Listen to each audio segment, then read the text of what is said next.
आज सत्य सनातन वैदिक धर्म को बर्बाद करने के लिए ईसाई मुसलमानों का शायद उतना योगदान नहीं है जितना कि ये तथाकथित हिंदू सनातनी कहने वाले लोगों ने किया है। और ये गुरुडम के माध्यम से जो गुरुओं ने अपनी दुकान चलाई हुई है, उन दुकानदारों के माध्यम से सत्य सनातन वैदिक धर्म पर कुठाराघात किया जा रहा है निरंतर। उदाहरण के रूप में इस्कॉन वालों का तो आप लोगों ने सुना ही है, और फिर आज भी एक इस्कॉन का ही रिकॉर्डिंग दिखा रहा हूँ, उसमें आप जान जाएंगे।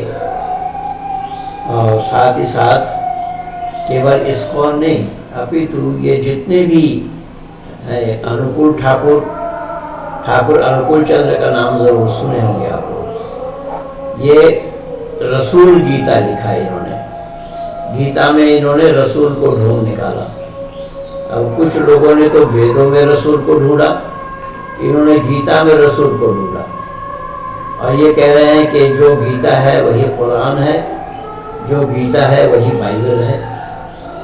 इस तरीके का ये दुकानदारी और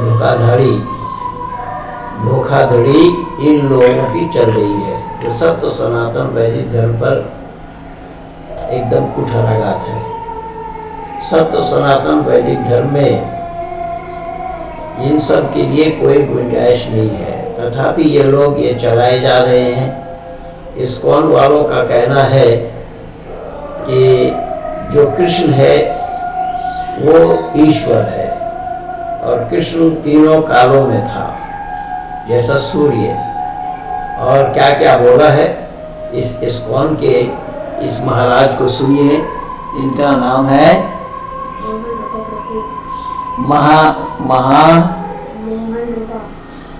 महान रूपा प्रभुपाद। ये महान रूपा प्रभु को सुनिए, प्रभु है ये किसके प्रभु हैं, काहे के प्रभु हैं, आप लोग सुनिए ये क्या बोल रहे हैं। और हमारे एक जानकार ने इनको सवाल किया, वैदिक सिद्धांत के आधार पर सवाल पूछा जा रहा है, वो जवाब क्या दे रहे हैं इसको सुनिए तो सच्चाई का पता रहेगा आप लोगों को ये क्या बोल रहे हैं। क्या ईश्वर से बड़ी इस संसार में कोई सत्ता है? अगर ईश्वर से बड़ी कोई संसार में सत्ता है तो वो ईश्वर ही है, क्योंकि ईश्वर से बड़ी कोई सत्ता है नहीं। ईश्वर का कोई आकार हो सकता है? हाले क्या ईश्वर का कोई आकार हो सकता है? देखिए, आप सबसे रिक्वेस्ट है जो इस प्रकार के प्रश्न पूछ रहे हैं वो भगवत गीता पढ़िए, श्रीमद् भगवत गीता यथारूप, उससे सारे प्रश्नों का उत्तर आपको मिलेगा। गीता ज्यादा ऊपर है या वेद ज्यादा ऊपर है? वेदेश सर्वे हम एवं वेद्यो वेदांत अग्रत वेद संस्कृत में बोलेंगे तो सिर्फ मुझे समझ आएगा। भगवत गीता में भगवान कह रहे 15 अध्याय के 15 श्लोक में क्या कह रहे हैं कि वेदों के द्वारा तो मुझे ही जानना जाना है, वेदों की रचना मैंने की है, वेदों का संकलन करता मैं ही हूँ, वेदांत भी नहीं हूँ। तो ईश्वर है ना वेदों की रचना करने वाले? भगवान श्री कृष्ण अपने बारे में बता रहे हैं। तो भगवान श्री कृष्ण से पहले क्या संसार नहीं था? संसार की उत्पत्ति भगवान से हुई, इसलिए भगवान गीता में कह रहे हैं हम सर्वस्व प्रभु भगवान और भौतिक जगत का भगवान गीता ने तो 5000 वर्ष पहले कहा है। भगवान उससे पहले जब गीता नहीं थी, ओनली फॉर वेद, वेद का ईशोपनिषद पढ़िए, ईशावास्यमिदं सर्वं यत्किंचित् जगत्यां जगत्। 4 अध्याय में भगवान कृष्ण बोल रहे हैं गुरु जी गीता से पहले वेद था। मेरे प्रश्न, आपके प्रश्न का उत्तर तो दे दीजिए मुझे। आप कह रहे हो कि भगवत गीता पहले 5000 साल पहले बोली गई, भगवान कृष्ण स्वयं गीता में बोल रहे 4 अध्याय में इदं विश्वते योगम प्रोक्तवान अहम अव्ययम, मैंने ये दिव्य ज्ञान सूर्य देव विश्वान को दिया 12 करोड़ साल पहले। वे क्या बोला इन्होंने, देखिए ये गीता इन्होंने अलग बनाई हुई है, और जो गीता बाजार में प्रचलित है वो गीता नहीं, प्रभुपाद की गीता अलग बनाए हुए हैं। और ये कह रहे हैं कि कृष्ण ने सूर्य को ज्ञान दिया, सूर्य देव को ज्ञान दिया, और कृष्ण ने स्वयं बोला है कि मैं वेद हूँ और वेद मेरी रचना है। और इन्होंने इसका वो भी बता दिया कि 12 करोड़ साल पहले। अच्छा बंधु, जरा विचार करके देखिए, मैं इन महाराज से, प्रभु जी से पूछना चाहता हूँ कि प्रभु महाराज जरा ये तो बताइए कि 12 करोड़ की गिनती आपने कहाँ से की, कैसे की? 12 करोड़ की गिनती कैसे हुई, जरा बराए मेहरबानी वो बताएंगे कि 12 करोड़ आपने कहाँ से गिना? जबकि गिनती हमारे यहाँ है संकल्प में, वहाँ पर रोजाना गिना जाता है सृष्टि की रचना कब हुई, कैसे हुई, किस तरीके से, कितने दिन हुए, और ये सब बताया जाता है। ओम तत्सत आ ब्रह्मणो द्वितीय प्राब्दे वैवस्वत मन मंत्रे जम्मू द्वीपे भारत खंडे आर्यवर्तंतर्गसे माथा नाम मासे मासुत्तमे उमुक मासे उमुक तिथो उमुक नक्षत्रे उमुक वासरे, ये सब बोला जा रहा है रोज। और इसके बावजूद भी आप 12 करोड़ गीता को बताए हुए हो गया, आप बतला रहे हैं। और सूर्य देव को ईश्वर भगवान या परमात्मा, जिसको आप कृष्ण को परमात्मा मान रहे हैं, परमात्मा ने सूर्य देव को ज्ञान दिया। भाई सूर्य देव को ज्ञान अगर दिया तो सूर्य चेतन है या जड़ है? सूर्य का ज्ञान देना क्यों और कैसा संभव हुआ? जब सूर्य चेतन है तो ज्ञान देना भी उचित होगा, संभव भी होगा, वो और वितरण भी करेंगे। जब सूर्य जड़ है तो उस जड़ को ज्ञान क्यों और कैसे दिया? जरा सुनिए और क्या बोल रहे हैं। 5000 साल पहले नहीं, हम बताइए। ये उनके अंदर भगवान कृष्ण ने सूर्य की भविष्यवाणी कर दिया। और सबसे पहले भगवान ने दिव्य ज्ञान सृष्टि की प्रारंभ में, जिसका उल्लेख श्रीमद् भागवत में मिलता है, ब्रह्मा जी को दिया। हम बताइए ऐसा देखिए, ब्रह्मा जी को दिया श्री कृष्ण ने, वेद का ज्ञान श्री कृष्ण ने ब्रह्मा जी को दिया। कि ब्रह्मा जी कौन है? सृष्टि के रचयिता का ही नाम ही तो ब्रह्मा है, जिन्होंने सृष्टि की रचना की, सृष्टि की स्थिति और प्रलय करता है, जो मनुष्य मात्र की किए हुए कर्मों का फल दाता है। जो ब्रह्मा जी को ज्ञान दिया। योगेश्वर कृष्ण कहाँ थे? योगेश्वर कृष्ण का काल कब था? योगेश्वर कृष्ण कब आए? मर्यादा पुरुषोत्तम राम का नाम तो आप लोगों ने लिया नहीं। योगेश्वर कृष्ण के काल को बताया जाता है 5000 या 5500 वर्ष हुए हैं, और मर्यादा पुरुषोत्तम राम 9 लाख 9.5 लाख वर्ष पहले आए थे। तो जब राम के काल में वेद रावण को कैसा कंटस्ट किया हुआ था? अगर कृष्ण ने वेद दिया और वेद के रचयिता अगर योगेश्वर कृष्ण है, तो राम के काल में रावण को 4 वेद और 6 दर्शन क्यों और कैसे याद थे, जो दशानंद उनको बोला गया है। केवल इतना ही नहीं, अगर आप कृष्ण को वेद के रचयिता बतला रहे हैं, तो क्या राम के काल में कृष्ण थे? राम के काल में कृष्ण कहाँ थे? बल्कि आप लोगों ने तो बखेड़ा यहाँ किया है कि राम का नाम पीछे कर दिया और कृष्ण का नाम आगे कर दिया। आप हरे कृष्ण कृष्ण कृष्ण हरे हरे, हरे राम राम राम हरे हरे बोलते हैं, जबकि राम और कृष्ण दोनों का काल एक नहीं था, तो दोनों का नाम एक साथ जुड़ा क्यों और कैसे? ये सब सवालों के घेरे में है। आइए, मैं दावत दे रहा हूँ, निमंत्रण दे रहा हूँ, आइए हम सामने बैठ करके डिबेट करते हैं। ये बच्चा जो बोल रहा है, आप उसका सही जवाब नहीं दे पा रहे हैं, वो जो पूछ रहा है उसका जवाब आपका सही नहीं है। अब ये भागवत की बात आप कर रहे हैं कि भागवत क्या है? भागवत तो पढ़ने लायक पुस्तक ही नहीं है। और जिस गीता के लिए आप कह रहे हैं कि गीता अगर योगेश्वर कृष्ण की वाणी है या उपदेश है, तो गीता योगेश्वर कृष्ण के उपदेश अगर हुए, तो फिर गीता उपदेश कृष्ण ने पढ़ा था पहले। कृष्ण ने जो संदीपन जी का आश्रम में पढ़ने के लिए गए, वो क्या पढ़े थे? कौन सी किताब की पढ़ाई हुई थी वहां पर गीता कहाँ था? वहां पर गीता तो योगेश्वर कृष्ण ने बोला है, उसी का नाम गीता है और ये दुनिया जानती है। लेकिन संदीपन जी के आश्रम में वो जो पढ़ने के लिए गए थे, सुदामा उनके साथी थे। एक विद्यार्थी काल में उन दोनों की मित्रता हुई और उसमें बहुत बड़ा संवाद भी आता है सुदामा और कृष्ण के, कि कृष्ण ने किस तरीके से सुदामा का मकान बनाया, किस तरीके से क्या क्या उनका अभाव ग्रस्त सुदामा का अभाव दूर किया। धन दौलत से, ये सब आते हैं उपदेश। केवल इतना ही नहीं, मैं पूछना चाहता हूँ, योगेश्वर कृष्ण तो माता पिता के 8वां नंबर के संतान के रूप में आए, तो उनके और लोग कहाँ थे, और भाई कहाँ थे उनके, जो उन्होंने वो ईश्वर होने का दावा नहीं किया। और योगेश्वर कृष्ण ही ईश्वर बन रहे हैं, बता रहे हैं कि योगेश्वर कृष्ण से जो पहले थे वो तो उनके बड़े थे। तो आपका क्या कहना है? योगेश्वर कृष्ण से इतना ही नहीं, योगेश्वर कृष्ण, आपने योगेश्वर कृष्ण को शादी किया हुआ बता रही है कि ईश्वर को शादी करना पड़ता है। ईश्वर ने शादी की रुक्मणी से, और जब रुक्मणी से ईश्वर कृष्ण ने शादी की, 12 साल हो गया। 12 साल के बाद जब रुक्मणी ने कही कि संतान की कामना करती हूँ मैं, तो योगेश्वर कृष्ण ने कहा कि मैंने तो अभी मन नहीं बनाया, चलो दोनों साधना करते हैं, तपस्या करते हैं। चले गए बद्रीनाथ, वहाँ पर 12 साल तक दोनों ने तपस्या की। उसके बाद 12 पहले और 12 बाद में 24 साल के बाद गर्भधारण संस्कार हुआ, और उसमें एक ही संतान को उत्पन्न किया योगेश्वर कृष्ण ने, जिनका नाम प्रद्युम्न, और वो डुप्लीकेट कृष्ण बना। यानी ये रुक्मणी भी पहचान नहीं पाती थी कि कौन कृष्ण है और कौन प्रद्युम्न है। द्रोणाचार्य कृपाचार्य भी हक्का बक्का रह गए थे। वहां पूछा जा रहा है योगेश्वर कृष्ण से कि भाई आपने तो युद्ध करने के लिए मना किया था कि मैं युद्ध में नहीं आऊंगा, पर आप कैसे आ गए?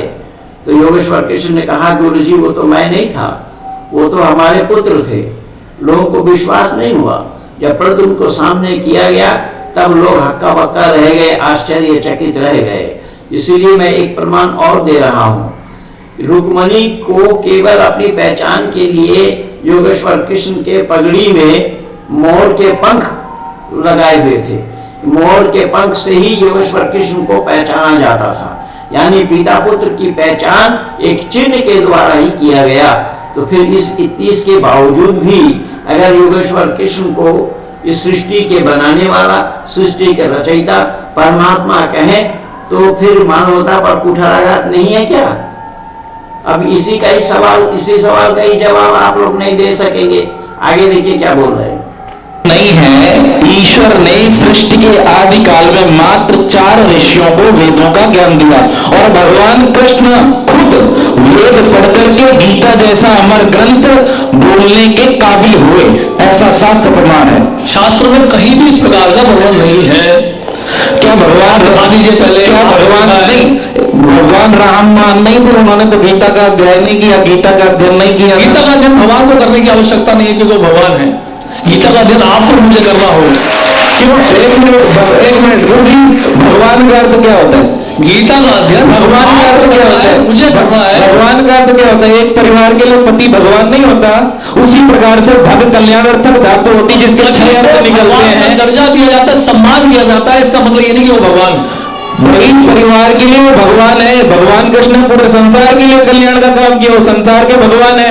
इसी प्रकार से आप देखिए, कोई कुल भगवान होते हैं, कोई गांव के भगवान का मतलब ये है कि आप संसार के अच्छे काम करने लगो, आप भगवान बन जाओगे। ईश्वर भगवान नहीं हो सकता। दोनों के बहुत बड़े अंतर है, मैं इसको व्याकरणिक अर्थ से निकाल सकता हूं। ईश्वर परमा कृष्ण सच्चिदानंद विग्रह अनादिनादिर गोविंदा सर्व कारण परमेश्वर भगवान श्री कृष्ण है, सच्चिदानंद विग्रह है, सभी कारणों के कारण है, वो अनादि। देखिए इन्होंने क्या बोला कि योगेश्वर कृष्ण सभी कालों में है। सभी काल में क्यों और कैसा होना संभव होगा? कृष्ण अगर सभी काल में थे तो राम के काल में कृष्ण कहाँ थे, जरा बताइए। राम के काल में कृष्ण कहाँ था? कौन थे राम के काल में कृष्ण? फिर ये ईश्वर में और भगवान में अंतर नहीं जान रहे हैं। भगवान ऐश्वर्यशाली को कहा जाता है, ऐश्वर्यवान को कहा जाता है। तो ऐश्वर्यशाली ऐश्वर्यवान को भगवान कहा जाता है, जिसमें मर्यादा पुरुषोत्तम राम हुए, जिसमें योगेश्वर कृष्ण हुए। ये मर्यादित पुरुष थे, ऐश्वर्यवान थे, ऐश्वर्यशाली थे, इसीलिए वो ईश्वर नहीं है। और ईश्वर की वो लोग आराधना भी करते थे। बाबा तुलसी ने भी खुद लिखा, संध्या करें चले दो भाई, यानी राम और लक्ष्मण दोनों संध्या करने चले थे, संध्या करने के लिए गए थे। तो संध्या किसकी की गई थी? संध्या क्या है? जो राम और लक्ष्मण दोनों मिल करके संध्या करने गए। यहाँ योगेश्वर कृष्ण भी उपासना कर रहे हैं। मेरे पीछे जो वेद देख रहे हैं आप, ये सारा खजाना उन्हीं वेदों का ही है। और यहाँ पुस्तक एक से एक बढ़ करके पुस्तक लगी हुई है कि वेद क्या है, ईश्वरीय ज्ञान क्यों और कैसा है।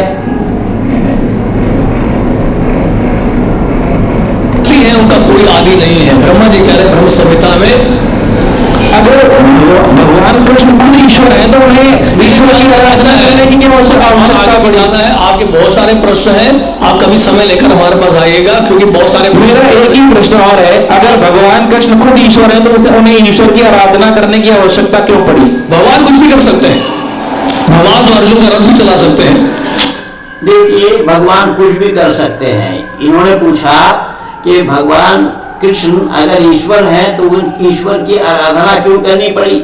ये बोल रहे हैं कि भगवान कुछ भी कर सकते हैं, अर्जुन के रथ भी चला सकते हैं। अरे वो मनुष्य योनि में थे तभी तो अर्जुन के रथ चलाए। अर्जुन के रथ चलाने के लिए ईश्वर का होना जरूरी थोड़ी है। भगवान कुछ भी कैसे कर सकते हैं? भगवान अगर कुछ भी कर सकते हैं तो मैं आपको ये चुनौती दे रहा हूं कि दुनिया जानती है, दुनिया देखती है कि सूरज जिधर से निकलता है उधर को हम पूरब कहते हैं।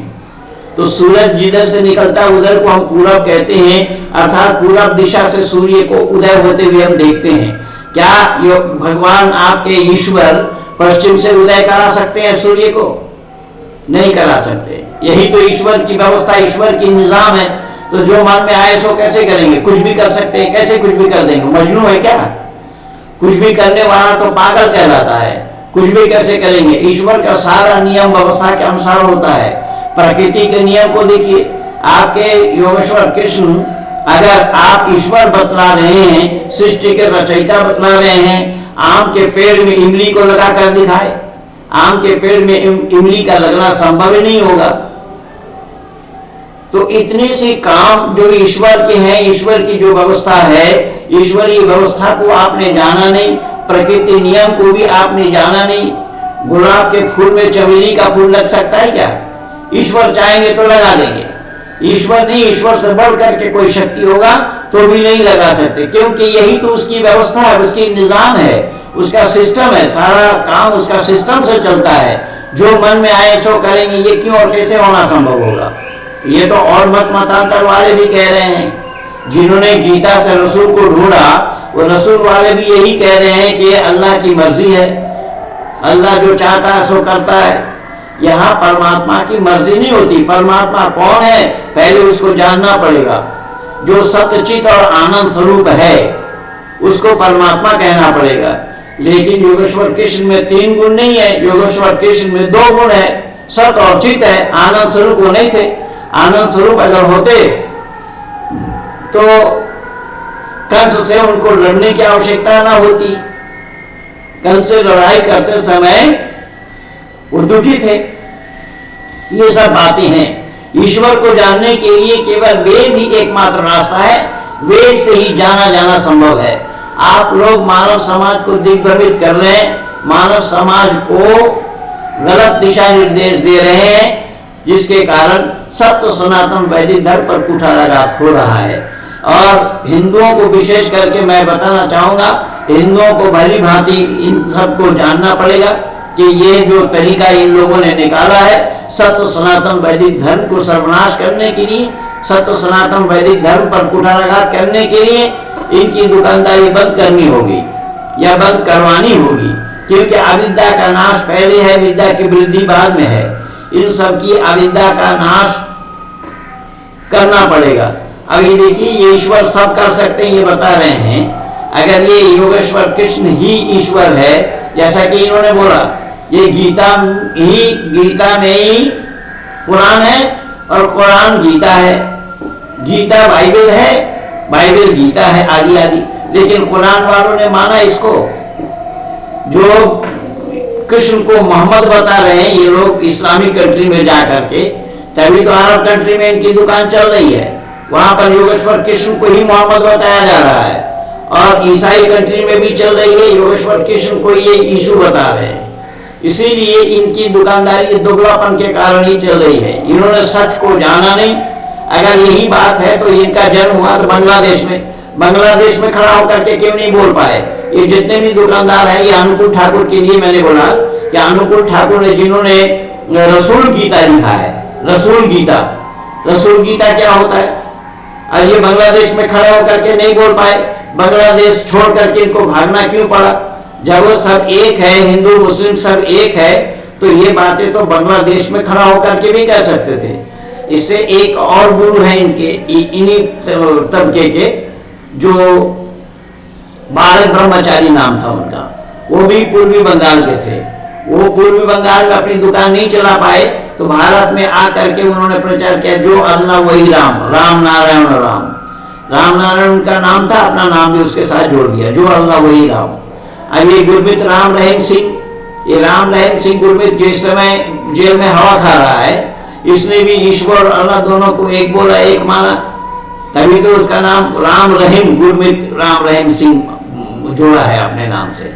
फिर राम और रहीम दोनों क्यों और कैसे संभव हो जाएगा? राम का जन्म हुआ, राम धरती पर आए, माता पिता के घर में आए, जिन्होंने शादी की, संतान को भी जन्म दिया, वो राम। और रहीम जो अजन्मा है, उन अजन्मा रहीम के साथ राम का जोड़ना क्यों और कैसा संभव होगा?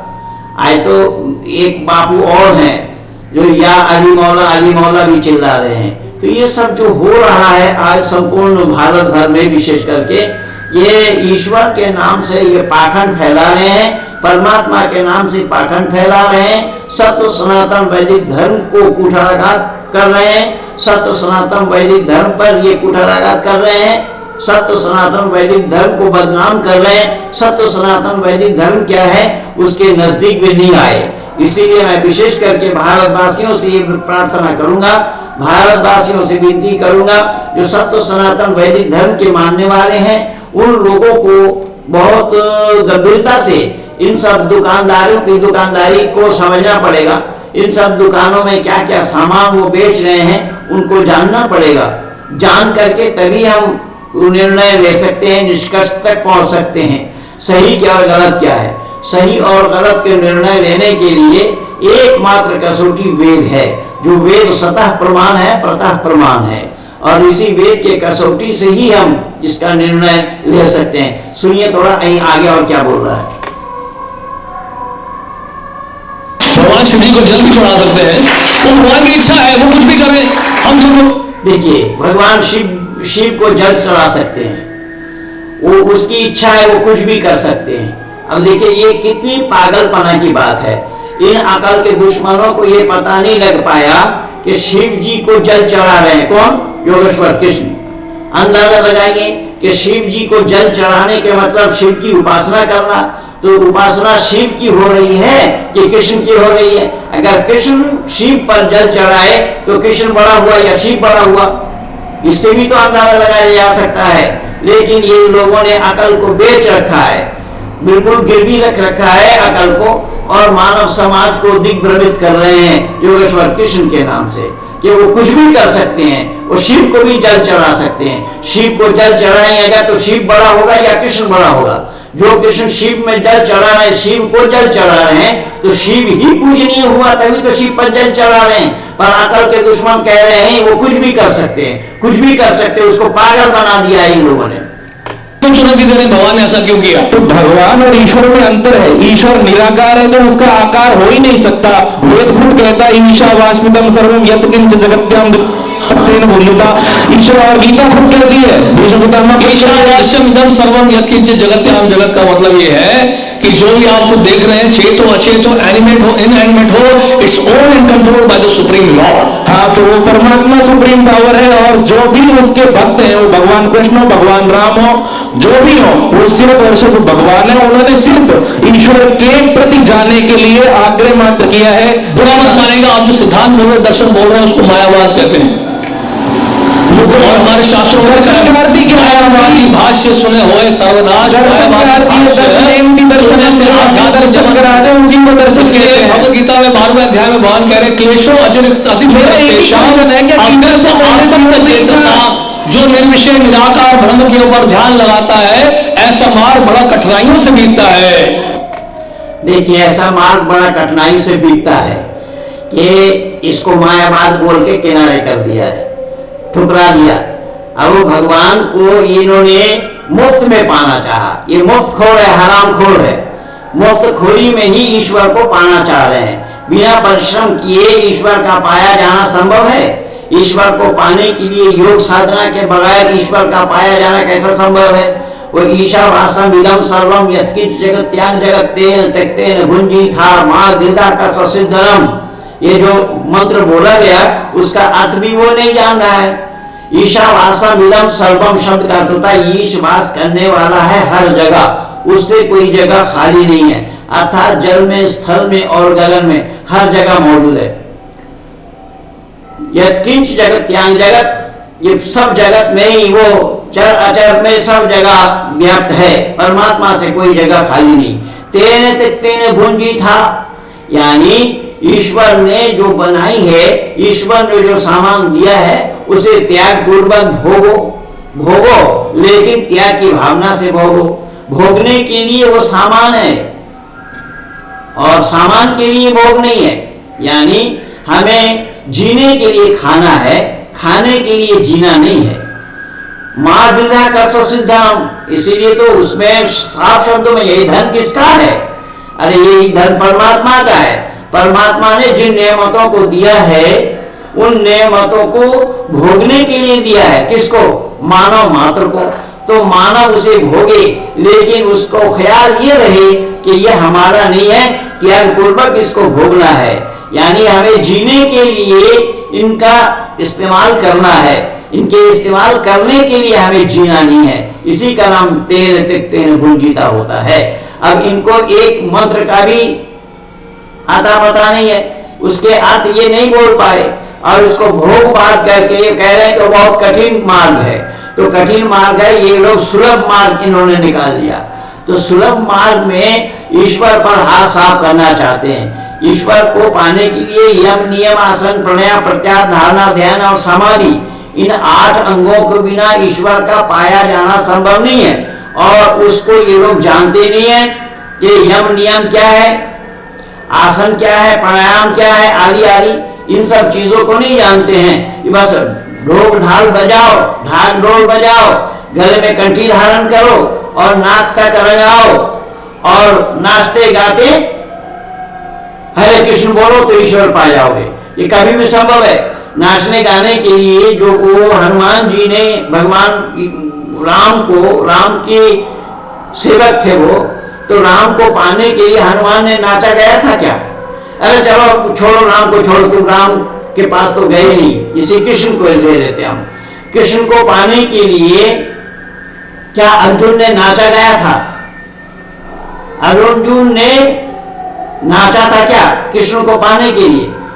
तो तुम लोगों का ये जो कहना है कि वो कठिन मार्ग है, उन कठिन मार्ग में आसान मार्ग निकाल रहे हो। आसान मार्ग योगेश्वर कृष्ण को ईश्वर मान करके नाचते गाते हरे कृष्ण कहने पर ही ईश्वर सिद्धि हो जाएगी। अरे इतना गुड़ आधा छिटाक नहीं है जिसे तुम लोग समझ रहे हो। दुनिया को गर्त में डाल रहे हो, दुनिया के लोगों को दिग्भ्रमित कर रहे हो, और दुनिया वाले भी ऐसे ही पागल हुए पड़े हैं जो सही और गलत का निर्णय ना लेते हुए, सही क्या और गलत क्या है इसको न जानते हुए, यही फोकटबाजी में, फोकटखोरी में, हरामखोरी में ईश्वर पर हाथ साफ करना चाहते हैं, जो सरासर झूठ है, गलत है, झूठ ही नहीं महा झूठ है। इसीलिए मैं ये महान रूपा प्रभु जी से विनती करूंगा कि आइए, मैं डिबेट के लिए खुली चुनौती दे रहा हूं आप सभी इस्कॉन वालों को। मैं पंडित महेंद्र पाल आर्य मेरा नाम है, खुली चुनौती दे रहा हूं मैं। आइए सामने बैठ करके हम डिबेट करें और दुनिया वालों को सही और गलत बताएं। दुनिया वाले भी सत्य के साथ जुड़े, सत्य को जाने, सत्य क्या है वो मानव मात्र के लिए परम कर्तव्य है। सत्य का ग्रहण करना, असत को त्याग देना, यही मानवता है। इसलिए मेरे साथ डिबेट करने के लिए एक शर्त है जो मैं बता दूं।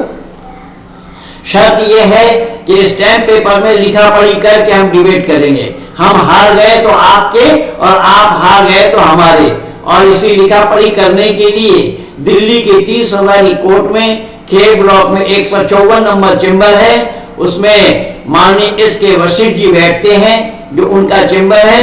वह हमारे कानूनी सलाहकार हैं। वहां बैठ करके हम कागज तैयार करें और फिर आगे बात करें। मैं हार गया तो आपका, ये मैं केवल आपके लिए नहीं बोल रहा हूं, आज धरती पर जितने मतांतर हैं सबको मैं चुनौती दे रहा हूं।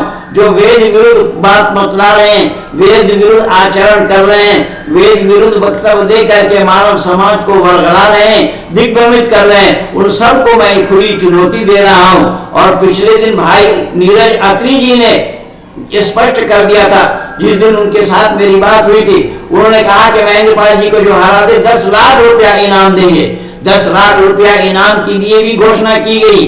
आओ महाराज, प्रभु जी अगर सत आप हैं या सच्चाई आपके पास है तो आइए हम सामने बैठ करके डिबेट करते हैं और दुनिया वालों के सामने इसको उजागर करते हैं। दुनिया के लोग ही अपने आप ही निर्णय लेंगे सच कौन सा है, सच क्या है और झूठ क्या है।